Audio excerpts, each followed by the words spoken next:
Hello everyone, a very good morning. Welcome to Oliveboard. So here in this series we are discussing the all the MCQs from the Macmillan book of our RBWM paper, and today we'll be discussing all the MCQs from module B. So these are the must solve questions for JAIIB May 2025, and these questions will give you an idea. We have already completed the syllabus in the other series, and here we will practice.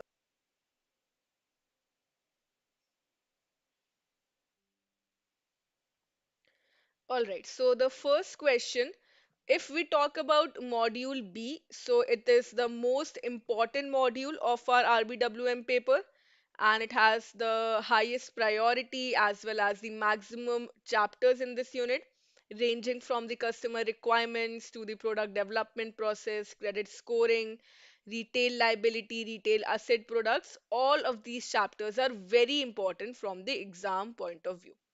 So let us answer the first question. The customer segment whose income level is between rupees 10 lakhs to rupees 50 lakhs is referred to as. So in retail banking, we know there is multiple customers, multiple customers. So customers are divided or segmented, and categories of customers are created on the basis of their income level. So here the question says income level between 10 lakh to 50 lakh is referred to as mass affluent, super affluent, high net worth, or the mass market. So the correct answer here will be option A. And this is the whole classification. Income levels between 2 to 10 lakhs is known as mass market. So 2 to 10 lakh mass market. Then 10 to 50 is known as mass affluent, which is also our correct answer. Then super affluent is 50 to 400, and high net worth is 400 to 120. All right. So that is the correct answer, option A. Next, which of the following needs fall within the classification of Maslow's hierarchy of needs? The Maslow's hierarchy of needs, again, a very important topic. It is also known as the theory of motivation, which generally talks about how the people they move from one stage to another. So there is a sort of pyramid.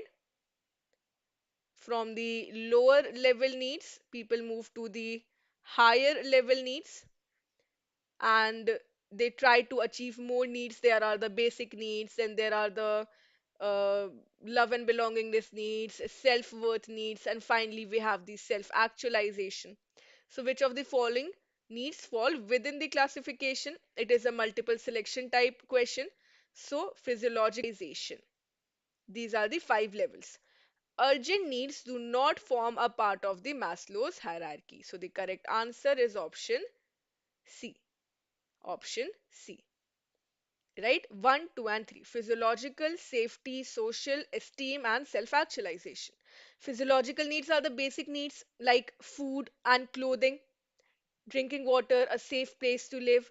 Safety needs means a safe area. Our house should be in a locality which is safe from any fire or burglary, anything. Then we have social needs, which are the love and belongingness needs. We need friends and family to share our happiness and sadness with. And self actualization is where one reaches their full potential. Their full potential. Next, customers' expectations of service quality mainly depend on the tangibility in the services, reliability, responsiveness, and assurance. So there are three levels: the customer satisfaction, customer dissatisfaction, and customer delight. The customer will be satisfied where the expectations meet the services. So the customer will be satisfied. Customer will be dissatisfied if the service quality is less than the expectations of the customer. And customer will be delighted when the services offered by the banks will be of better quality than what was expected. So, what all constitutes the customer satisfaction? All of the above. So customers, they want the right product mix, the right channel mix, structured process time, delivery of the promises, satisfactory service experience, effective communication, transparency, good ambience, effective and time-bound grievance redressal mechanism, and so on, right? So, tangibility in services means there should be surety. For example, if a customer is coming to get a savings bank account opened, along with the savings bank account, passbook will be given or a debit card can be given. It will provide tangibility. Reliability means that the customer can rely on the bank. If there are any transactions, any fraudulent transactions, then the customer knows that the bank will help them. Then responsiveness. If the customer has any query, any grievance, so the bank should be quick to respond. And assurance. Assurance means that every month or whatever the decided period, the customer will get interest on their fixed deposit or their savings deposit. Right? So these are just some examples. Then ABC Bank has decided to launch a new deposit product, Core Savings Account, with some special features to attract the customers. Under which category of the customer need the product falls? So this again we are talking about the Maslow's hierarchy. When we apply to the levels of Maslow hierarchy to the bank products.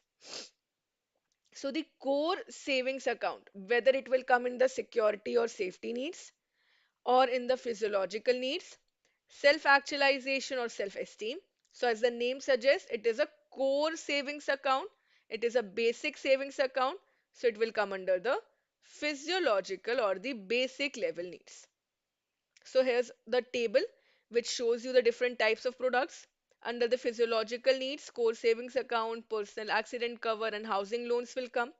Under the security or safety needs, recurring or fixed deposit, life insurance products, tax planning, insurance, and mutual fund.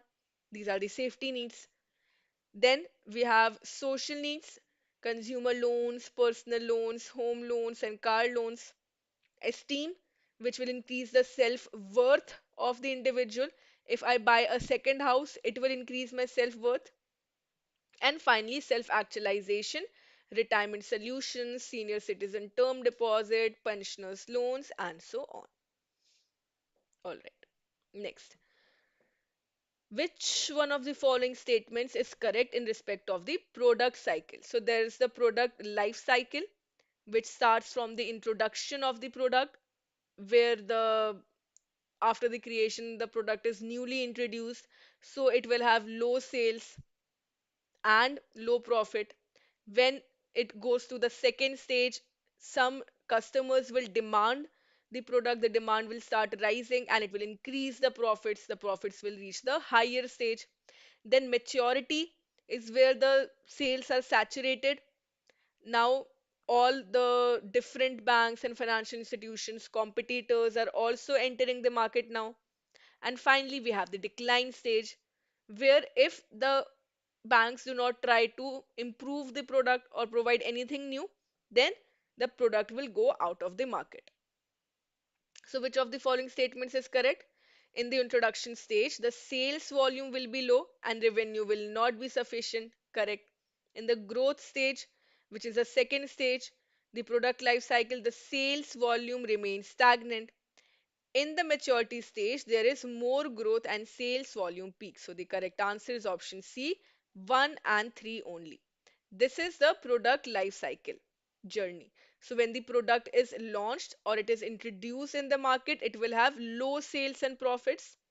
As the time passes, customers they understand about the product. So in the growth stage, the profits will be rising. The sales do not remain stagnant, they continuously rise.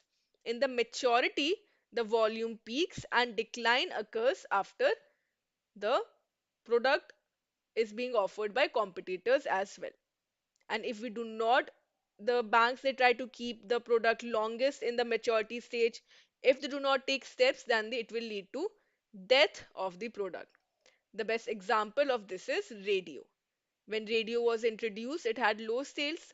Then the sales peaked. Customers, they understood radio is helpful for listening to news, any shows, any updates. But then nothing new was done to the radio. The technology innovations like television and telephone and computers came in the market, and it led to death of the product. All right. Next question. Product architecture component include what type of products are offered by the banks? The generic product, which is the core product, expected product, additional features, augmented product, adding value in addition to the features, and the potential product, which is futuristic features in anticipation. So we do have four types of products, and the correct answer will be option D. Option D. All of these are correct. Generic product is the unbranded, undifferentiated commodity like rice, wheat, bread, and cloth. It is undifferentiated. The customer will not differentiate. It can buy the bread from any company until and unless they have a specific requirement. So it is a generic product. It is a core product. In the banking scenario, generic products are saving bank account, current account, term deposit drafts, which are more or less offered in the same manner by all the banks. Then expected product is something that the customers expect, minimal purchase. For example, along with the savings bank account, a passbook is minimal expectation.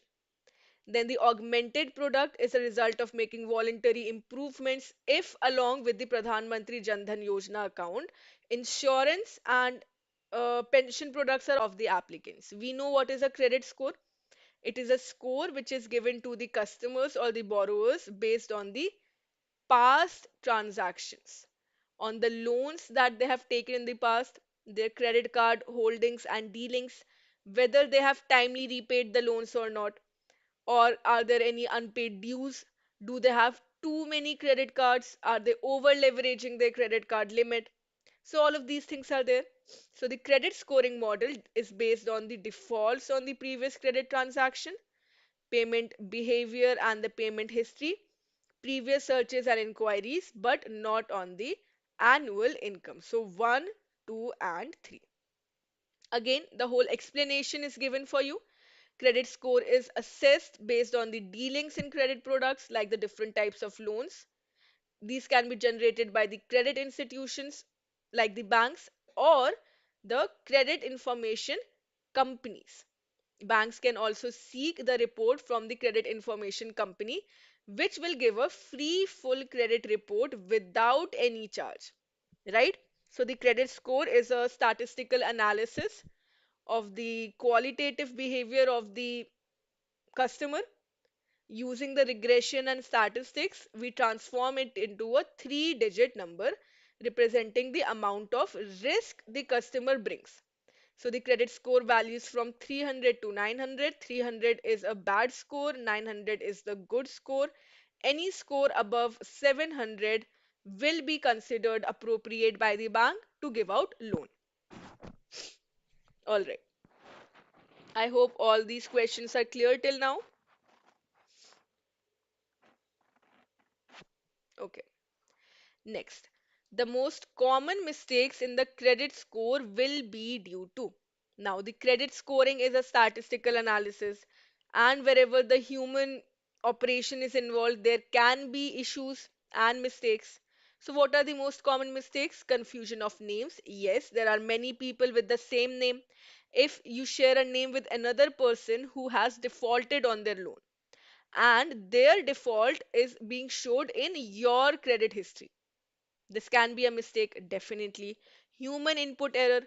If a number of rupees, let's say value of rupees 1 lakh has to be put, but due to any human error, additional zero is added, it will increase the, let's say we are representing the unpaid dues. And identity theft. Any person can use your name and identity to apply for credit cards, and too many credit cards again will show negatively. So, the most common mistakes are all of the above. All of the above. Now, what will show as or what will reflect as a good credit score? It will indicate the character of the borrower, evidence of financial discipline, if the borrower has defaulted due to genuine reasons, or longer the credit history, the better. Again, when we are talking about the issues or the mistakes in the credit scoring,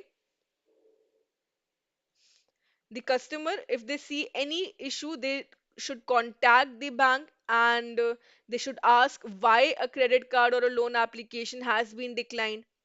The bank will provide with the control number that can be seen for the credit score. Then the provisions are available on the website of the CIC for resolving dispute. So, if you find anything wrong with your credit history, you have to report it to the bank and get it corrected. Next, which one of the following is not a credit information company approved by RBI? So in India, there are four credit institution companies which are working. Out of those four, which of the following is not one? CRISIL, Experian, Equifax, or Sibyl? And the correct answer here is option A. The credit information companies, presently four, are the TransUnion Sibyl Limited, Equifax Credit Information Services Private Limited, Experian Credit Information Company of India Private Limited, and CRIF Highmark Credit Information Services Private Limited. All right. They have been granted certification of registration by RBI. Section 17 of the CIC Regulation Act stipulates that a CIC may seek and obtain credit information from its members only. So the credit institution, banks, financial institutions have to be members of the CIC. They will provide the information related to an unpaid due, default, NPA, and on the basis of that, the credit report will be prepared. All right. Which of the following parameters the credit information companies normally give higher weightage? So, new credit, lengths of credit history, payment amounts owed, and payment history. So, when the credit information companies are calculating the credit score of the individual, they take into account information like the defaults on the previous credit transaction and the payment behavior or the previous searches. Is there the warning signs in the credit score? Is the customer craving for credit, applying for too many loans or credit cards? Is the customer making frequent and unnecessary shopping for credit? Are there several new accounts or recent requests for loans? The length of credit history is also important. Older accounts are generally better. So, out of these, companies they normally give higher weightage to the payment history of the individual. Payment history. All right. Next, the banks pay interest on the balance in the savings account, but no interest in the current account. Under the CASA, we know in the savings account, although not as high as the fixed deposit, but interest is paid by the bank, but no interest is paid in the current deposit.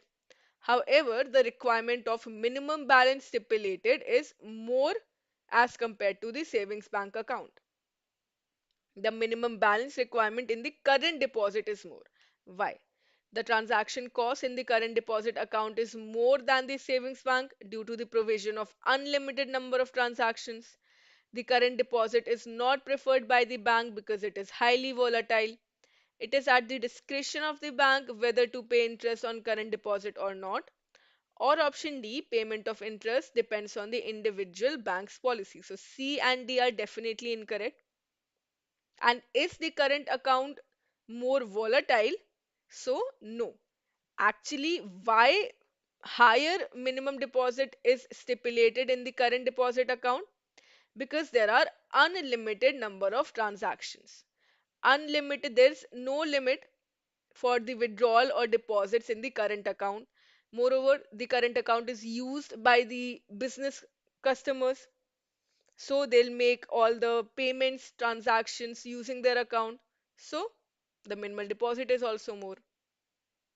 Then, according to the income tax rule, a fixed deposit or a FD or a term deposit may be paid in cash if the amount of matured proceeds is less than rupees 20,000, if the amount of matured proceeds is up to rupees 20,000, if the amount of matured proceeds is more than 20,000, or the banks can pay any amount after being satisfied of the genuineness and integrity of the customer. So, out of the following, which will be the correct answer? A, B, C, or D? So, term deposit may be paid in cash if the amount of the matured proceed is less than 20,000 rupees. Less than 20,000 rupees. Another very important point is that the TDS is also applicable in the case of interest on time deposits. It is to be deducted in cases where the total interest paid or credited on all time deposit exceed rupees 50,000 in the case of senior citizen and 40,000 in the case of depositors below the 60 years of age. All right. Then we have another type of account, which is the two-in-one account, which offers features of both savings account as well as a fixed deposit. So there are two types of facilities: the sweep auto sweep facility and the reverse sweep facility. The question asks us the reverse sweep facility is applicable on last in first out basis, first in first out basis, first in last out basis, or last in first out basis. So for answering this question, you should understand the meaning of the reverse sweep and the auto sweep.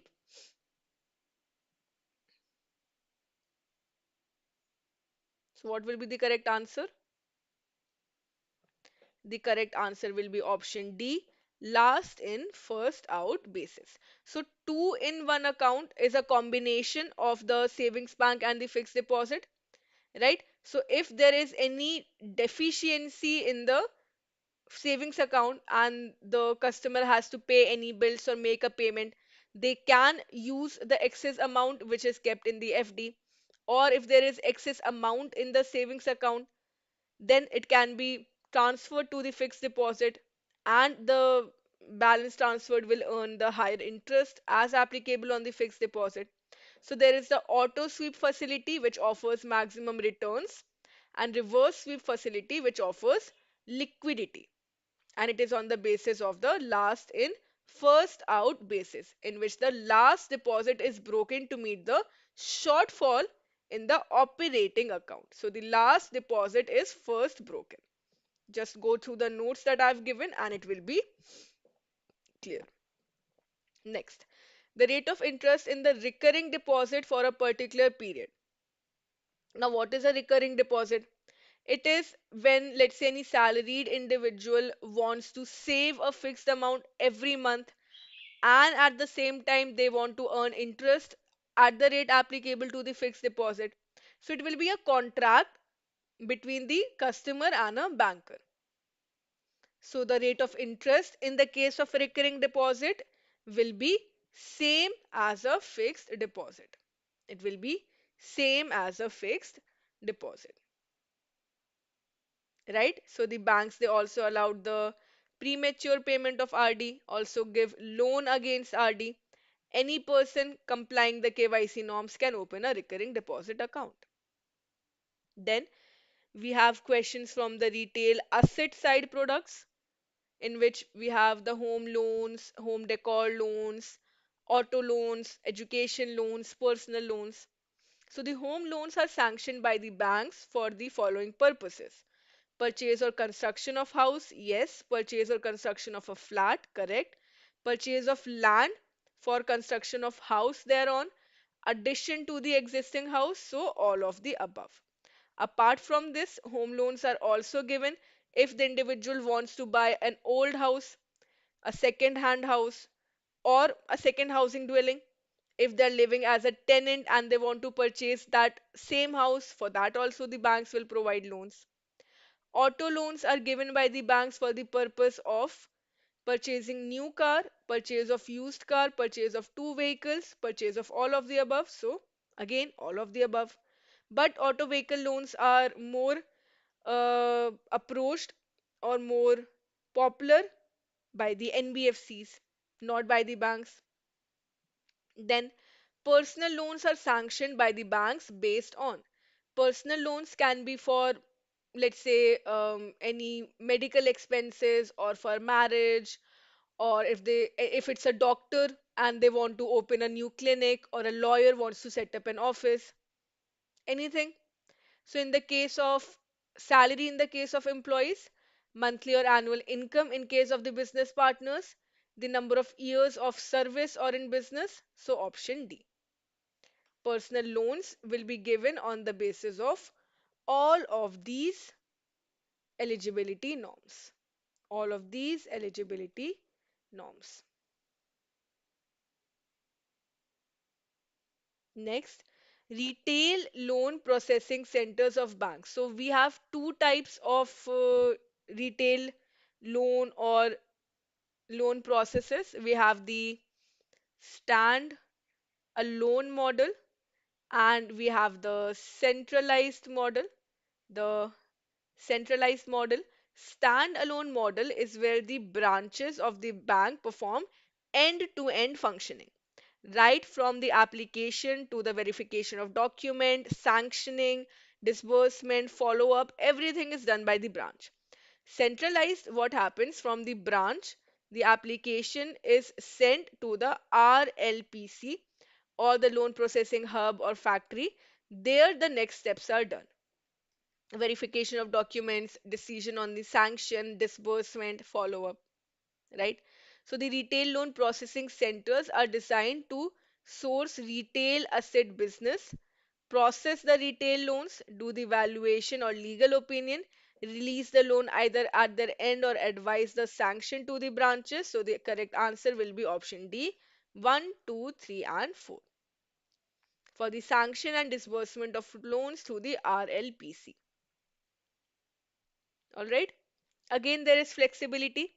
In some banks, the appraisal and up to sanction are taken care of by the RLPCs, and the post-sanction formalities like release of loan, documentation is taken care of the respective branches. Again, go through the notes and the topic will be clear. Next, the types of credit cards issued by banks in general are silver card, gold card, platinum card, titanium card. We are issued credit cards either in the propertyship manner or in the co-branded manner. Co-branded cards, propertyship manner is where the banks they provide standalone cards independently. Co-branding in where tie-ups are done with the companies. So the correct answer is 1, 2, 3, and 4, and these are the propertyships or standalone cards. The details relating to a credit card is also given. It is a thin plastic card. It contains information such as the signature or picture. It can be used at the ATM, point of sale terminals, or merchant establishments.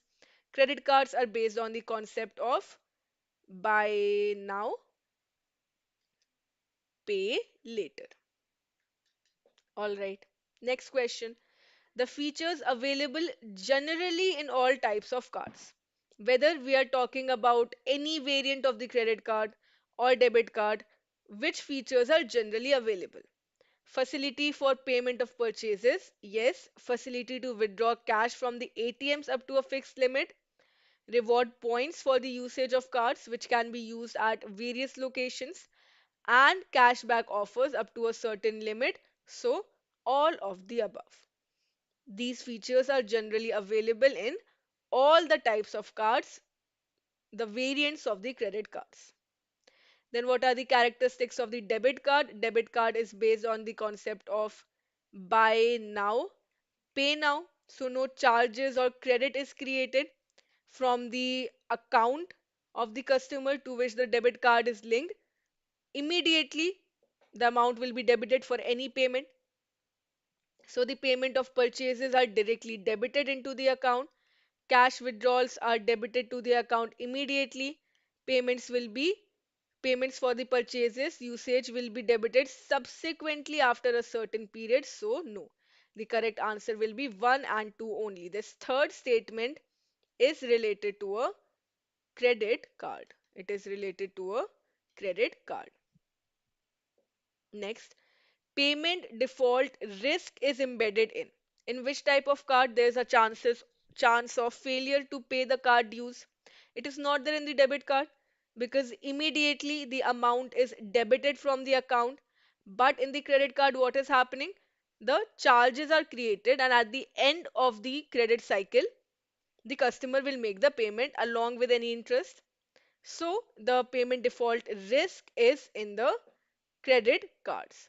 So the banks advise the credit card users about the terms and conditions like the annual fee, minimum payment due, credit limit, EMI payments, and their implications. All right. So payment default risk is embedded in the credit card. Then we have the Bharat QR, which is a QR code based payment system. It is developed by NPCI. This the question is telling us. But NPCI has developed the Bharat QR in collaboration with the MasterCard, Visa, American Express, or both MasterCard and Visa. So the correct answer is option D. Option D. So it is a QR based payment system launched in September 2016 from one source to another, from the payment to the merchant, without the need of physical card or POS terminal, directly linked through the bank account. It provides a common interface between RuPay, MasterCard, Visa, American Express, right? So simply we can scan the QR code on the screens of the point of sale machines and make the payment. All right. The objectives of NEFT are to establish an electronic fund transfer system to facilitate and invest efficient, secure, economical, reliable, and expedient system of fund transfer and clearing in the bank. Yes. To relieve the stress on the existing paper-based fund transfer and clearing system. Again, correct. So both A and B are correct regarding the objectives of the NEFT, the National Electronic Fund Transfer. All right, so it is a nationwide payment system facilitating one-to-one transfer. It is operated on a deferred net basis, DNS, right? Even walk-in customers who do not have a bank account can also deposit cash at the NEFT, maximum of rupees 50,000. So all of these terms are there. Then what are the characteristics of RTGS? Remittances and fund transfers transmitted through a series of process input travel from the customer to the beneficiary end. Remittances communicated through the structured messaging process. Statement of message on a gross basis. Remittances are credited on a dynamic basis. So all of the above. All of the above are the characteristics of RTGS. What is the process flow of RTGS? Transactions are interbank transactions, customer payment, and delivery versus payment. So what happens in the transaction? Request to emanate from the customer to route a remittance through the RTGS is created. The customer will give the details like the amount to be remitted, the remitting customer's account which is to be debited, name of the beneficiary, bank and the branch, the IFSC code. Then a structured message is created under the RTGS, authenticated and communicated to the payment system gateway. The messages will be received, authentication will be done, and the beneficiary bank will send a message for the credit of the beneficiary. All right. So all of these are the characteristics of RTGS. Then what are the advantages of ECS payment? Electronic clearing services. What are the advantage? There is no need for issuing any check to the beneficiaries. This is correct. The payment defaults will not happen if there is sufficient balance in the account. No follow-up is needed by the beneficiary as payment will be received automatically, and it is hassle-free for the mandate issuer. So all of these are correct regarding the ECS payment. ECS payment. So electronic clearing services, we have the ECS credit and the ECS debit, which has now been replaced by the National Automated Clearing House on the 1st of May 2016. It has taken place of ECS. So earlier ECS had variants, the local ECS, national ECS, and regional ECS. It created a lot of problems for the users. To solve that, a national level centralized clearinghouse system has been created. Next, the term EFT means which of the following? Electronic foreign transfers, electronic financial transfers, electronic fund transfers, or electrical fund transfer. So EFT means electronic fund transfers. So there are two criterias for the centralized payment system. We have the RTGS, NEFT, NECS. And for the decentralized, we have the clearing houses at the MICR centers and the electronic clearing service open to all the eligible licensed bank. Next question. A settlement system in which the processing and final payment of fund transfer takes place continuously. So continuously. We have seen that we have two payment systems. One works on the deferred net basis, another works on the real time continuous basis. So it is the real time gross settlement, right? One to one basis, there are no batches which are created or no time limits. 24/7 individual basis, the transactions will be completed. So the transfer instructions take place continuously. Next, which of the following statement is correct about the India's payment system? So here we are talking about the benchmarking which is done by RBI. According to the latest reports, India is categorized as leader or strong in more than 50 indicators of the benchmark report. India is in leadership position in the large payment system and fast payment system. India is weak on certain indicators such as people per ATM or point of sale terminal, or all of the above. So the correct answer is all of the above. This benchmarking exercise is conducted by RBI and it has released the report on the benchmarking India's payment system, providing a comparative position to the other major countries. We compare the position of or the performance of India's payment system with other major countries. First benchmarking exercise was carried out in 2019 with respect to the position in 2017, and latest it has been done covering the same countries undertaken in respect of the position in 2020. All right, so this is the benchmarking exercise according to which we are leaders or strong in respect of 25 parameters out of 40, weak in respect of 8 out of 40. India has made significant improvement in the digital payment network. Also, for the public transport, digital payment options are available. So, benchmarking exercise summary is also important. Next, we have the technology or digitization of retail banking products. So the process models in retail banking are structured as this. We have also studied in the previous chapters. We have the horizontally organized where the individual process platform supports one product only, correct, used by the public sector banks. Vertically organized model where functionality is provided across all the products. So there is a centralized database in which customer integration is there. Predominant horizontal some modulation within a product oriented feedback, predominantly vertical, which is offers common intervention information for most of the related service. So all of the above or any of the above will be correct. The meaning of all the four types of processes are given here. Next, the technology models adopted by banks. Again, the banks can adopt fully outsourced model, partially outsourced model, in-house model, or any of the above.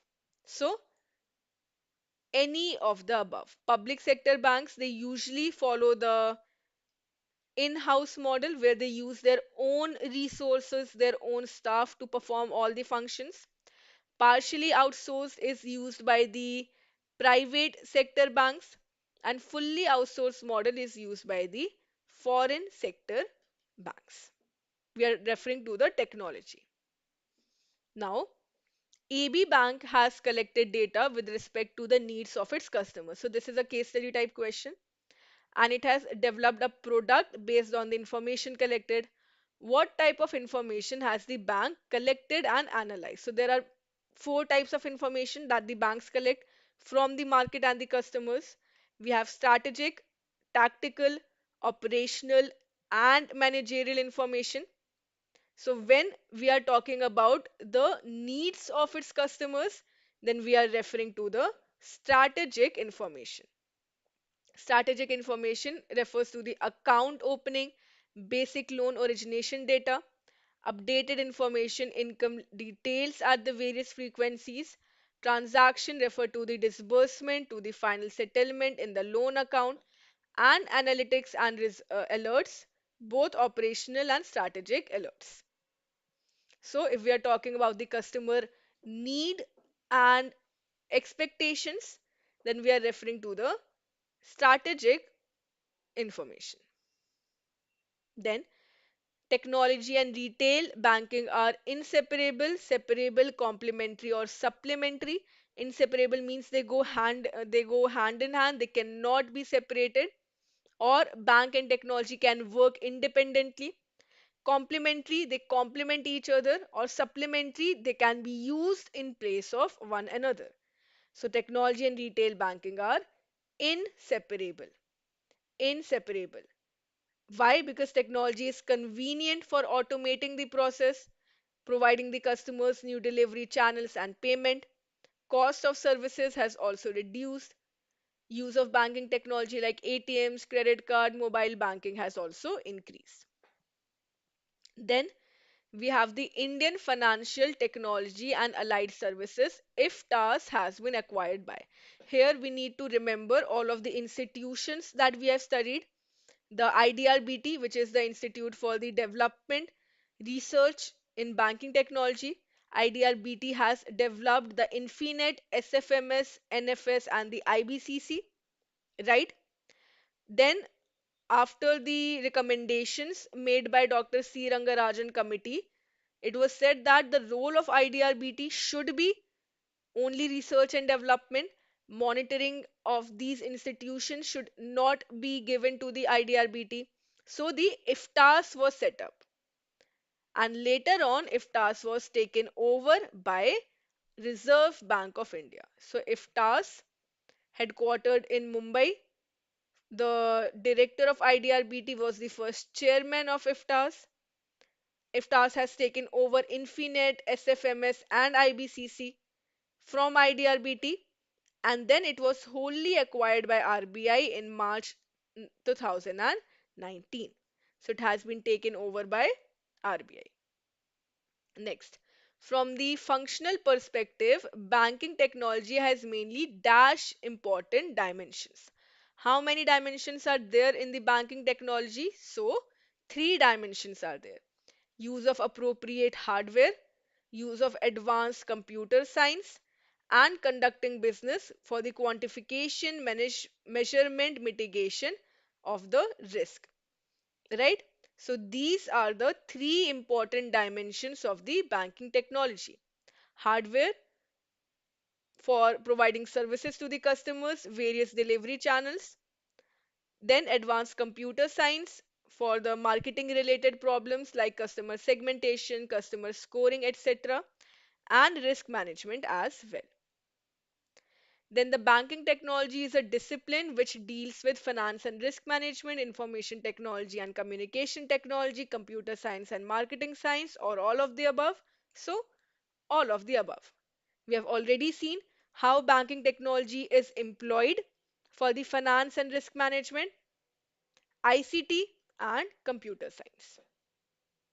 Next, Towards the evolution of banking technology, the first most notable technological advancement was Diners Club credit card, ATM, online banking or mobile banking. So the correct answer is Diners Club. Introduced when in 1950, and it was the first credit card. Then after Diners Club, ATMs were introduced. After ATMs, the mobile technology, computer technology was introduced. Online banking in 1980s, mobile revolution in the 2000s. Then 2011 we saw Google Wallet, 2014 we saw Apple Pay, and fingerprint authentication and touch ID in 2015. So the correct answer is Diners Club credit card. Next, out of the following, which one is not the use of artificial intelligence in retail banking?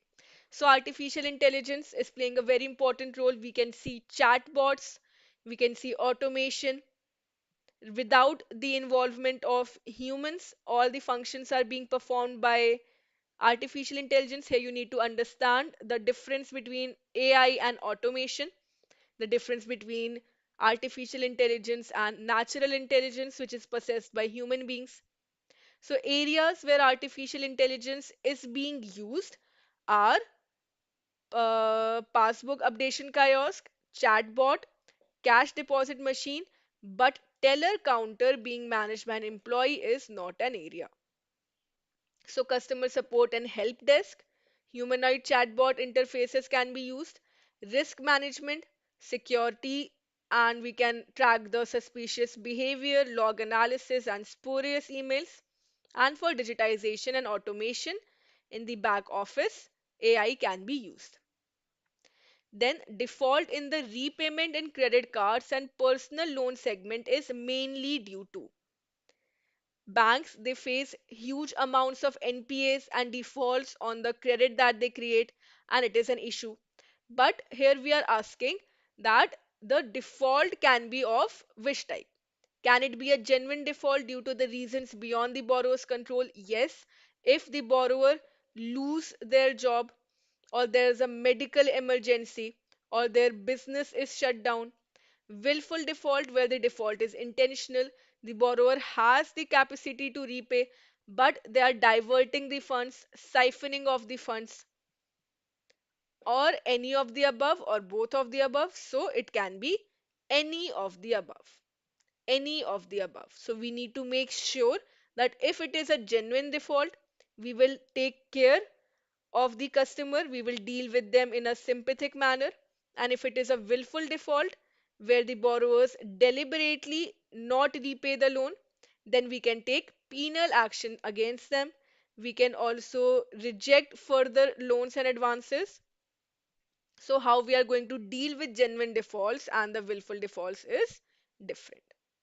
Then, the recovery of loans through the lok adalats can be resorted to the banks up to a limit. So, recovery of loans can be either using the SARFAESI, under which the intervention of court is not required, or it can be through the DRT Act, the recovery of debts to the banks of the 1993 SARFAESI 2002, 1993 DRT Act, wherein special courts DRT and DRAT are created, or it can be through the lok adalat.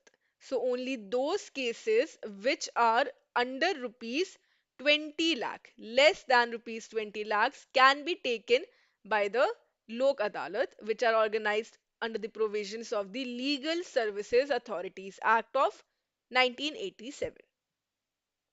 All right, and these should not be of criminal nature. Next, the terms and conditions for the repossession as per the recovery policy. There should be a notice period before taking possession. Yes, a 60 days notice period should be given to the borrower. Circumstances under which the notice period can be waived: if within 60 days the borrower, or let's say the borrower is a willful defaulter, then this notice period can be waived. The procedure for taking possession of the security: a secured creditor can appoint any authorized officer They can take the possession or they can assign a manager. A provision regarding the final chance to be given for the borrower, this will also be done. So 30 days time notice is given before the sale or auction, and if the borrower makes the due payments before that, the property will be given to them. So all of the above are the conditions for the repossession. Next, what is the objective behind the recovery process adopted by the banks? Whether it is increasing the number of corporate loans, increasing the NPAs, reducing the NPAs, or reducing the number of loans. The objective is to reduce the NPAs because the NPAs will show as a negative factor in the books of the banks. It will hamper their lending capacity, and it will also create a bad image in the market, right? So, security repossession is aimed at recovery of dues and not to derive the borrower of the property. Next, which of the following is not a step towards the conversion of data into decisions? So, here we are talking about the management information system. Which of the following is not a step in the MIS? Process, information, inaction, or decision? So, the correct answer is option C. The MIS is an old management tool for better management and scientific decision making. It is dependent upon the information. So we have data, raw data, which is used and transformed into information, categorized, classified in a manner that can be retrieved easily by the managers for taking the important decisions. Next, a customer choose a bank mainly on which of the factors? When a customer is going to choose a bank, because, for example, if we are talking about a generic product, a core savings account, more or less all the characteristics are the same, then what will be used by the customer to differentiate? The ease of doing business, the quality of personnel and services, the range of financial services. So, all of the above. The customer of the bank would like to know the status of the account. They're also interested in obtaining the loan assistance, in tax consulting and tax planning. They would also want the remote delivery channels to pay electricity bills, telephone bills, taxes, and duties. All right. So the correct answer is all of the above. Then the factors affecting issues relating to the MIS are mainly humanistic factors, organizational factors, environmental factors, or all of the above. Factors affecting MIS basically means that the success or failure of the MIS will depend on what? So, yes, it is going to depend on the humanistic factors like the lack of understanding of the needs of the users, or participation of the managers, or lack of accuracy of data. Environmental factors are also there, like there's the lack of procedures and methodology, lack of serious consideration, and organizational factors like inadequate education of the users, training, lack of evaluation. So the correct answer will be yes, D, all of the above. All of the above. All right. Now we move on to the last unit of our module B, which is securitization. Which of the following statements is appropriate in respect of the securitization process? So, when we are talking about securitization, I hope you understand that we are referring to the various acts like SARFAESI Act, under which the securitization and reconstruction is done. Right? Now answer this question. Which of the following statements is appropriate in respect of the securitization process? The lender first selects the assets that they want to securitize. The issuer, who is a special purpose vehicle, makes payment to the lender. The assets are converted into a pool of securities by the lender for the purpose of issuing the pass through certificate, and the pass through certificate are sold to other investors. So, the process of securitization starts with the banks. They pool all the NPAs, the non performing assets, This pool is acquired by the asset reconstruction company or the special purpose vehicle. Special purpose vehicles create security receipts which are transferred to the qualified institutional buyers. The qualified institutional buyers. SPVs in return will make the payment to the banks. And these security receipts are tradable in the market. So from here, the QIBs can recover their amount. So the correct answer here will be option D. This is the complete process of securitization. So starting from the banks, they will collect money into a pool. Then the pool will be divided into small parts and sold as securities by the SPV. Buyers of the securities get the invest or the mortgage payment, and the banks get the due payment for their NPAs. Then what is the meaning of securitization? Definitions are given in the securitization, like what is the meaning of obligator, originator, securitization, SPV, and sponsor. So, the definition of securitization means pooling of individual loans and selling as a package. So, the originator, who is the lender, segregates the loans, leases, or receivables into a pool which are of homogeneous nature in respect of the type of credit, maturity, and interest rate, and these are transferred to the special purpose vehicle, which can be any company or a trust constituted for carrying out the activities of securitization, and they're sponsored by a sponsor, which means a person who establishes or promotes a SPV. Now, securitization can be effected for the standard assets only, rated accounts only, standard and substandards, or all of the above. For which type of assets the securitization process can be used? So, the securitization can be used for all of the above. All of the above. Being the exception, what is the exception? The on balance sheet standard assets except revolving credit facilities like two cash credit account or the credit card receivables, or assets which are purchased from other entities, or securitization exposures and loans that have bullet repayment of both principal and interest. So except these, all the assets can be brought under the securitization process. So here we have given the securitization process as well.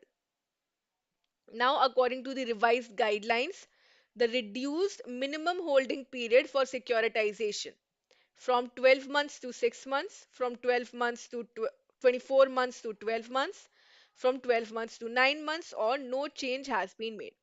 When we are referring to the minimum holding period, the originating banks can securitize loans only after these have been held by them for a minimum period in their books. This is done so that the project implementation risk is not passed on to the investors, and a minimum recovery performance is demonstrated prior to securitization. All right. So RBI has now revised the minimum holding period from 12 months to 6 months. And this is the minimum number of installments, the repayment frequency, weekly, fortnightly, monthly, and quarterly that you can go through. All right. Next question. The NARCL has been set up by the National Asset Reconstruction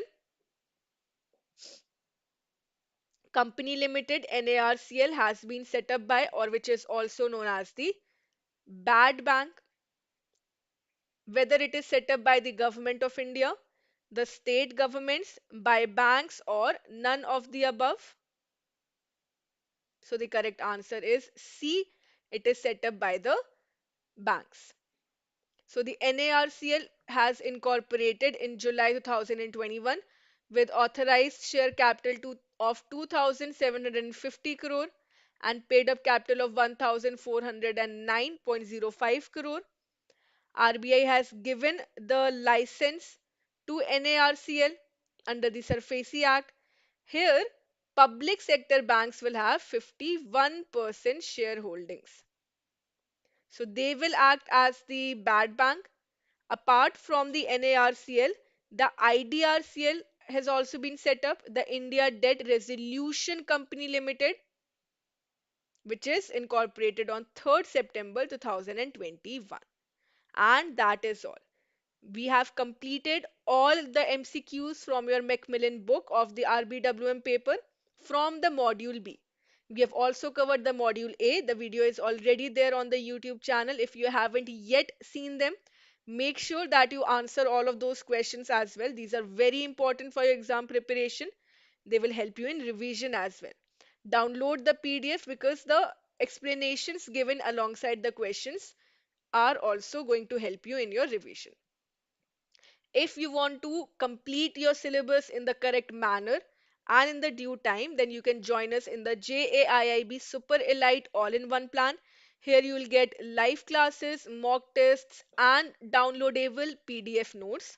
And if you enroll for the course now, you can use the code SHIV. This is the Shivratri Success Sale, which ends on 27th of February.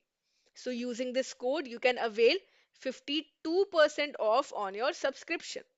So join the course now, start with your preparation. Your exams are very near.